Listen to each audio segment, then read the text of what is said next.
नमस्कार दोस्तों, संघर्ष के स्वर में आप सभी का स्वागत है। आज के दिन इतिहास में क्यों खास है, आइए हम आपको अवगत कराते हैं। 14 जुलाई 1942 को वर्धा में आयोजित कांग्रेस कार्य समिति की बैठक में भारत छोड़ो प्रस्ताव पारित किया गया था, जिसमें ब्रिटिश सरकार से पूर्ण स्वतंत्रता की मांग की गई थी। आगे चलकर भारत छोड़ो आंदोलन या अगस्त क्रांति के नाम से जाना गया। गोपाल गणेश आगरकर, सामाजिक कार्यकर्ता, 14 जुलाई 1856, 17 जून 1895, महाराष्ट्र के प्रमुख समाज सुधारक और पत्रकार थे। वे मराठी के प्रसिद्ध समाचार पत्र केसरी के प्रथम संपादक रहे, लेकिन बाल गंगाधर तिलक से वैचारिक मतभेद के कारण उन्होंने केसरी छोड़कर सुधारक नामक पत्रिका शुरू की। जन्म 14 जुलाई 1900, पानीपत, हरियाणा। मृत्यु 1951। एक प्रमुख स्वतंत्रता सेनानी और पत्रकार थे। उन्होंने अपने विद्यार्थी जीवन में ही राष्ट्रीय आंदोलन में भाग लेना शुरू कर दिया था। लाला लाजपत राय, महात्मा गांधी और स्वामी श्रद्धानंद के साथ उन्होंने स्वतंत्रता संग्राम में सक्रिय भूमिका निभाई। चंद्रभानु गुप्त, 14 जुलाई 1902, 11 मार्च 1980, उत्तर प्रदेश के प्रमुख स्वतंत्रता सेनानी और राजनेता थे। वे 3 बार उत्तर प्रदेश के मुख्यमंत्री बने, पहली बार 7 दिसंबर 1960 को, फिर 26 फरवरी 1969 से 17 फरवरी 1970 तक और तीसरी बार 1970 के दशक में। EMS नमबूद्रिपद, पूरा नाम इलमकुलम मनकल शंकरन नमबूद्रिपाद, केरल के प्रथम मुख्यमंत्री थे। वे 5 अप्रैल 1957 से 31 जुलाई 1959 तक और फिर 6 मार्च 1967 से 1 नवंबर 1969 तक इस पद पर रहे।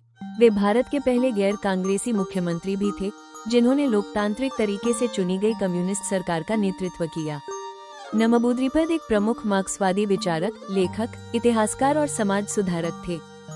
शिव नादर भारत के प्रमुख उद्योगपति और समाजसेवी हैं। उनका जन्म 14 जुलाई 1945 को तमिलनाडु के मुलेपोठाई गांव में हुआ था। वे HCL टेक्नोलॉजीज के संस्थापक और अध्यक्ष हैं, जिसे उन्होंने 1976 में अपने कुछ साथियों के साथ एक छोटे से गैराज से शुरू किया था। HCL आज भारत की सबसे बड़ी IT कंपनियों में गिनी जाती है और दुनिया के 60 से अधिक देशों में 2,20,000 से ज्यादा लोगों को रोजगार देती है। 14 जुलाई 1850 को हुआ था।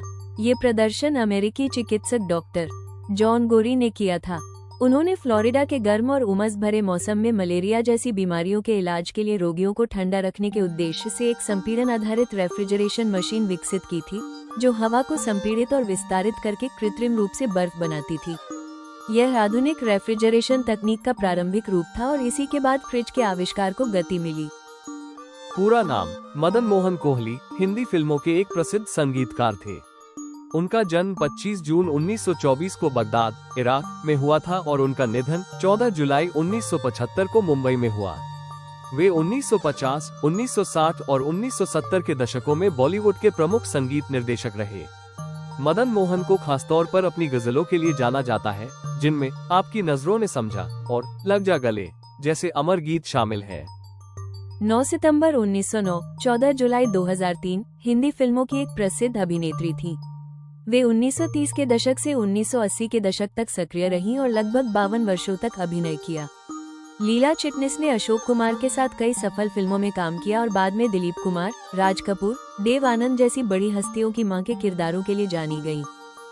आज की जानकारी को यहीं विराम देते हैं। कल 15 जुलाई की जानकारी के साथ पुनः उपस्थित होंगे, तब तक दीजिए इजाजत। नमस्कार। आपको ये जानकारी अच्छी लगी हो तो लाइक करें, सब्सक्राइब करें, बेल आइकन बटन दबाएं ताकि सबसे पहले आपको जानकारी प्राप्त हो सके।